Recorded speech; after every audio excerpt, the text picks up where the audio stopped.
Our tape and extensions need to be maintained every 6 to 8 weeks.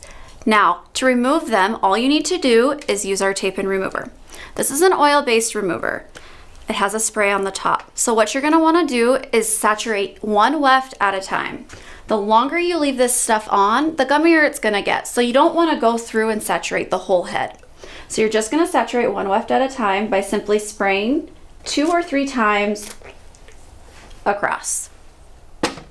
You let that sit for just a second, and then you're gonna use your finger just to pull the extension from top, working your way across, pulling it down.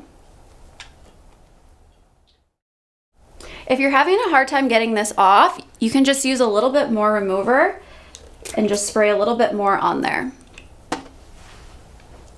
Once you start working it across, it should just peel right off. So you're gonna take the top one off, then the bottom one. At this point, there might